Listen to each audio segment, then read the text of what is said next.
আল্লাহ নবী সাল্লাল্লাহু আলাইহি ওয়াসাল্লাম বলছিলেন, এই দুনিয়াতে যা কিছু আছে, পুরা দুনিয়াতে, তার মধ্যে আমার তিনটা জিনিস পছন্দ। কয়টা ভাই?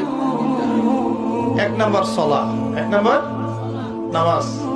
এটা আমার চোখের শীতলতা। নামাজে দাঁড়ালে আমার হৃদয় শান্ত হয়, চোখ ঠান্ডা হয়ে যায়। এটা নবী সাল্লাল্লাহু আলাইহি ওয়াসাল্লামের পছন্দের। দুই নাম্বার, এই পুরা দুনিয়ার মধ্যে আমার পছন্দ হচ্ছে সুগন্ধি। কি পছন্দ? সুগন্ধি। 10টা টাকা যদি আর্ন করেন, 1 টাকার সুগন্ধি কিনেন, সুন্নাত। সুগন্ধি সাথে রাখতে হয়, ব্যবহার করতে হয়, মনটাও ভালো থাকবে। আর সুগন্ধি বেশি ইউজ করলে রোগ ব্যাধিও কম হয়। 3 নাম্বার হচ্ছে স্ত্রী। 3 নাম্বার কি?